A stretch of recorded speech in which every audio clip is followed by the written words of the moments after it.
जब से इंसानों ने अंतरिक्ष में रिसर्च शुरू की है, तभी से हम इंसान अलग अलग ग्रहों के बारे में जानकारी इकट्ठा कर रहे हैं और भविष्य में हम इंसानों के लिए नए घरों को ढूंढ रहे हैं।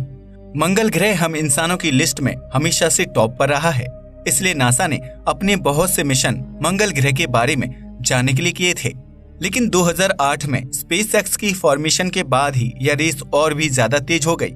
दुनिया में एक ऐसी स्पेस ऑर्गेनाइजेशन प्राइवेट कंपनी बनी जिसके सीईओ एलोन मस्क का केवल एक ही सपना है कि मंगल ग्रह पर बसना और स्पेस यात्रा को आम लोगों के लिए सस्ता बनाना, जिसके लिए एलोन मस्क ने लगातार नए मिशंस किए हैं।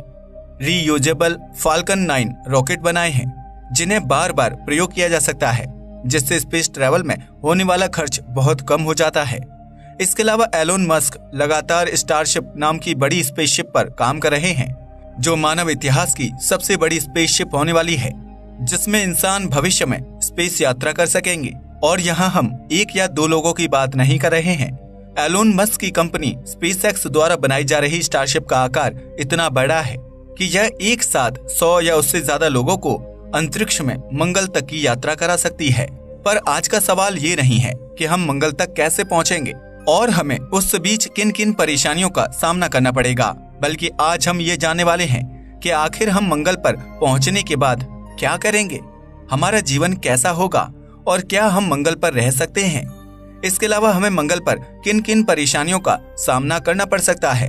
तो चलिए जानते हैं इन सभी सवालों के जवाब। अगर आप साई-फाई मूवीज के शौकीन हैं तो आपने मार्शियन मूवी तो जरूर देखी होगी, जिसमें मंगल ग्रह पर पहुंचे एक एस्ट्रोनॉट के मंगल ग्रह की परेशानियों से लड़ते हुए जिंदा रहने की कोशिशों को दिखाया गया है। पर मंगल ग्रह पर इससे भी कहीं ज्यादा प्रॉब्लम्स मौजूद हैं, जो वहां आपके आने का इंतजार कर रही हैं। इससे पहले हम इन पर बात करें, पहले मंगल ग्रह के बारे में जान लेते हैं। मंगल ग्रह हमारे सौरमंडल में इकलौता ऐसा ग्रह है जिसे भविष्य में कॉलोनाइज किया जा सकता है। मंगल ग्रह सूर्य से करीब 1.5 AU यानी कि एस्ट्रोनॉमिकल यूनिट दूर स्थित है। आपको बता दें कि एक एस्ट्रोनॉमिकल यूनिट सूर्य से पृथ्वी के बीच की दूरी को कहा जाता है। ये हमारे सौरमंडल में चौथा ग्रह है, जो साइज में हमारी पृथ्वी से करीब आधा है। इसकी रेडियस करीब 3397 किलोमीटर है, वहीं पृथ्वी की रेडियस 6378 किलोमीटर है। इसके अलावा मास में भी यह हमारी पृथ्वी से 6 गुना कम है। इसके चलते इसकी ग्रेविटी का मान भी केवल 3.72 मीटर पर सेकंड स्क्वायर है, यानी आप यहाँ क्रिश की तरह लंबी लंबी जंप कर सकते हो। मार्स को अपने एक्सिस पर एक चक्कर पूरा करने में करीब 24.6 घंटे लगते हैं, यानी इस पर एक दिन हमारी पृथ्वी के जितना ही लंबा है। पर मंगल ग्रह को सूर्य का एक ऑर्बिट पूरा करने में करीब 670 दिन लगते हैं, यानी मंगल ग्रह का एक साल पृथ्वी की तुलना में करीब 2 साल के बराबर है। Atmosphere of Mars. मंगल ग्रह का वायुमंडल करीब 96% कार्बन डाइऑक्साइड से भरा है, जिसमें 1.93 आर्गन और 1.89% नाइट्रोजन शामिल है, यानी इसका वातावरण हम मनुष्य के लिए बहुत ही ज्यादा जहरीला है और इस वातावरण में हम कुछ सेकंड से ज्यादा जिंदा नहीं रह सकते। Magnetic field. मंगल ग्रह के कोर का तापमान बहुत कम है, या कहो कि मंगल ग्रह का कोर लगभग ठंडा है, जिसके कारण इसके पास अपना कोई मैग्नेटिक फील्ड नहीं है। और यही कारण है कि यह और भी ज्यादा खतरनाक ग्रह बन जाता है, क्योंकि बिना मैग्नेटिक फील्ड के अब सूर्य से चलने वाले सोलर स्टॉर्म और सोलर रेडिएशन का असर बहुत आसानी से इस ग्रह पर पहुंच जाता है। यही कारण है कि मार्स ग्रह बहुत ही ज्यादा न्यूक्लियर रेडिएशन से भरा है, और अगर आप यहाँ बिना स्पेस सूट के रहते हैं तो कुछ ही समय में आप कैंसर जैसी खतरनाक बीमारी के शिकार हो सकते हैं।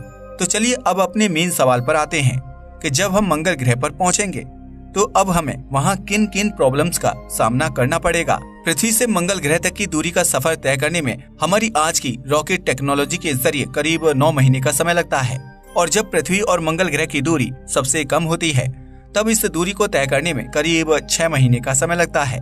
वैसे इतने लंबे समय तक खतरनाक रेडिएशन से भरे अंतरिक्ष में सफर करना ही एक बहुत बड़ी चुनौती है।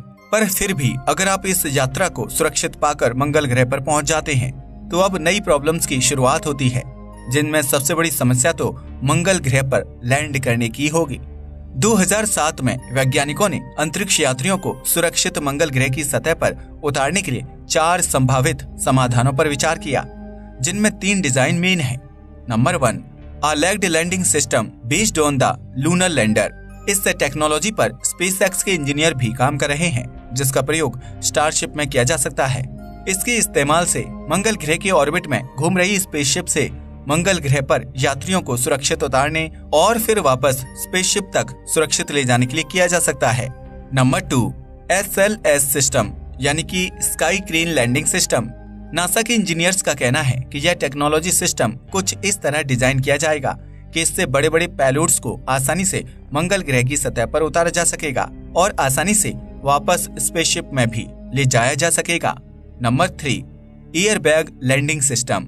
तीसरी डिजाइन एक एयरबैग लैंडिंग सिस्टम है, जिसमें स्टारशिप को मार्स के ऑर्बिट में ही रखा जाएगा, जो मार्स के ऑर्बिट में मौजूद रहकर छोटे रॉकेट थ्रस्टर के साथ एयरबैग लैंडिंग सिस्टम से डिवाइस को मार्स की जमीन पर उतारने के लिए प्रयोग किया जाएगा। हालांकि यह इंसानों को मार्स की जमीन पर लैंड कराने के लिए डिजाइन नहीं किया गया है। इसमें कई टच डाउन सेंसर का प्रयोग किया जाएगा, जो डिवाइस और मशीनरी को मार्स के सरफेस पर आसानी से बिना किसी परेशानी के लैंड करा देंगे। लैंडिंग सिस्टम इसलिए भी जरूरी हो जाता है क्योंकि आप बिल्कुल नहीं चाहेंगे कि 6 से 9 महीने का अंतरिक्ष का खतरनाक सफर करने के बाद आप मंगल ग्रह पर एक बेकार लैंडिंग के जरिए एक्सीडेंट का शिकार हो जाएं। यही कारण है कि हम लगातार मंगल ग्रह पर जाने के साथ साथ वहां पर लैंड करने की भी तकनीकी पर लगातार खोज कर रहे हैं, क्योंकि मंगल ग्रह का वातावरण सतह के पास सबसे मोटा है, जो मंगल ग्रह पर लैंडिंग को और भी ज्यादा चैलेंजिंग बना देता है। और कुछ इंजीनियर की माने तो मनुष्य को सुरक्षित मंगल ग्रह पर उतारना इस सफर का सबसे खतरनाक टास्क है, क्योंकि एयरबैग, स्काई क्रेन और पैराशूट किसी में भी कोई परेशानी हुई तो वह एक बड़ा एक्सीडेंट बन सकता है। अब आप जेज़ेरो क्रेटर के वातावरण में उतरेंगे। ये वही जगह है जो नासा द्वारा 2021 में भेजे गए क्यूरियोसिटी रोवर ने रॉकेट के उतरने के लिए चिन्हित की थी, और अब स्टारशिप को भी यहीं पर उतारा जाएगा। यह मंगल ग्रह पर उन स्थानों में से एक है जो किसी रॉकेट के उतरने के लिए सबसे अच्छी जगह मानी जाती है। जब आप मंगल पर होंगे तो वहां पर रिसर्च करेंगे और उस रिसर्च को पृथ्वी पर वापस रिपोर्ट करेंगे। उस समय वहां पर आपका कनेक्शन भी बहुत अच्छा नहीं होगा। कम्युनिकेशन सिग्नल्स को पृथ्वी पर पहुंचने में 22 मिनट तक का समय लग सकता है, और जब आप सब कुछ ठीक होने का संकेत पृथ्वी तक पहुंचा देंगे तो बाद में और बहुत सारे जहाज मंगल ग्रह पर रहने और खाने के सामान को लेकर पहुंचेंगे। यानी कि जब सब कुछ सही होगा उसके बाद ही दूसरे लोग मंगल ग्रह पर पहुंचेंगे। मंगल पर रहने के लिए भी हमें घरों की आवश्यकता होगी, क्योंकि हम लंबे समय तक कैंप्स में नहीं रह सकते, और अगर हमें मंगल पर कॉलोनी बनानी है तो हमें मंगल पर रहकर घर बनाना भी सीखना होगा। नासा पहले से ही विचार कर रहा है कि हम मंगल ग्रह की सतह पर किस तरह से घर बना सकते हैं, वो भी ऐसे घर जो हमें मंगल के खतरनाक रेडिएशन और एटमॉस्फेयर से बचा सकें। 6 कंपनियों ने 2016 में संभावित मार्स हाउस प्रोटोटाइप डिजाइन करना शुरू किया, जिसके बाद कई डिजाइन सामने आए। इन सभी मार्स हाउस में कुछ चीजें इंपॉर्टेंट हैं जो इनमें होनी चाहिए, जिनमें सबसे पहली बात तो ये है कि ये पूर्ण रूप से मार्स पर मौजूद संसाधनों से ही बने हों, और दूसरा, मंगल ग्रह के खतरनाक रेडिएशन और एटमॉस्फेयर का असर इनके अंदर ना आ सके या पूरी तरह से एयर टाइट हो, क्योंकि अगर हमें लंबे समय तक मार्स पर टिके रहना है तो हम पृथ्वी के संसाधनों पर निर्भर नहीं रह सकते हैं। वैसे भी पृथ्वी से संसाधनों को पहुंचाने में होने वाला खर्च इतना ज्यादा होगा कि वह हमारे लिए एफिशिएंट नहीं रह जाएगा। यही कारण है कि अगर हमें मंगल ग्रह पर लंबे समय तक टिके रहना है तो हमें वहीं पर मौजूद संसाधनों का प्रयोग करके आवश्यक चीजों का निर्माण करना होगा। Food problem on Mars. मंगल ग्रह पर भोजन और दवा की आपूर्ति का स्टॉक रखना जीवन को आत्मनिर्भर बनाने का सबसे अच्छा तरीका है, लेकिन पतले वातावरण और कम धूप के साथ कुछ भी विकसित करना मुश्किल हो सकता है। कठोर परिस्थितियों में काम करने के लिए डिजाइन किए गए एयर टाइट बंकर इसका एक समाधान हो सकते हैं, जहां पर हम एक आर्टिफिशियल एनवायरनमेंट बनाकर सब्जियों और मेडिकल जरूरतों की चीजों का निर्माण कर सकते हैं। कुछ इसी तरह का टेबल एनवायरनमेंट क्रिएशन हमने मार्शियन मूवी में भी देखा था। पर हमें अगर एक बड़ी सिविलाइजेशन को मंगल पर बसाना है तो हमें यह सब बहुत बड़े पैमाने पर करना होगा। Travelling problems. वैसे शुरुआत में तो मंगल ग्रह पर रहने वाले लोगों को ज्यादा ट्रैवल करने की आवश्यकता नहीं होगी, पर जैसे जैसे मार्स पर लोगों की संख्या बढ़ेगी और अलग अलग मार्स की जगहों पर कॉलोनी बनने लगेंगी, तब आपको एक कॉलोनी से दूसरी कॉलोनी तक यात्रा करने के लिए एक ऐसी ट्रैवलिंग सिस्टम की जरूरत होगी जो पूरी तरह से एयर टाइट हो। यहाँ पर आप साधारण गाड़ियों का यूज नहीं कर सकते, इसलिए संभावना है कि स्पेसएक्स मार्स पर हाइपरलूप प्रोजेक्ट को भी शुरू कर दे, जिसके कारण अब वहां पर यात्रा करने वाले लोग हाइपरलूप के द्वारा ही एक स्थान से दूसरे स्थान तक जा पाएंगे। Effect on human body. Mars की ग्रेविटी 3.731 मीटर पर सेकंड स्क्वायर है, जो पृथ्वी के कंपैरिजन में आधे से भी कम है। यानी यहाँ पर पहुंचकर आप पर लगने वाली ग्रेविटी बहुत कम होगी, जो कुछ समय के लिए आपको इंटरेस्टिंग लग सकती है और आप उछल कूद कर सकते हैं। आप लंबी लंबी छलांग मार सकते हैं, पर एक लंबे समय तक मार्स पर रहने की बात करें तो यह आपके लिए बिल्कुल भी सही नहीं होगा। इसके चलते आपके शरीर में कई परिवर्तन आने लगेंगे। आपकी हड्डियों की डेंसिटी कम हो चुकी होगी और आपकी मांसपेशियों की ताकत भी पहले के मुकाबले बहुत कम होगी। कुल मिलाकर मार्स पर कुछ साल बिताने के बाद ही आपका शरीर इतना कमजोर हो चुका होगा कि शायद आपको पृथ्वी पर वापस नहीं आना चाहिए, क्योंकि पृथ्वी पर वापस आने के तुरंत बाद ही आपकी हड्डियां पृथ्वी की ग्रेविटी को झेल नहीं पाएंगी और टूटने लगेंगी। और यह एक बहुत बड़ी समस्या है, जिसका शायद अभी हमारे पास कोई सॉल्यूशन नहीं है। वैसे ये कुछ प्रॉब्लम्स हैं जो अगर हम सॉल्व कर लेते हैं तो मंगल ग्रह पर मनुष्य को सुरक्षित रखने में कामयाब हो सकते हैं। मार्स पर कॉलोनी बनाने के लिए कितने लोगों की आवश्यकता होगी? हमें केवल 98 लोगों की आवश्यकता होगी, लेकिन अन्य कहते हैं कि हमें न्यूनतम 10,000 लोगों की आवश्यकता होगी।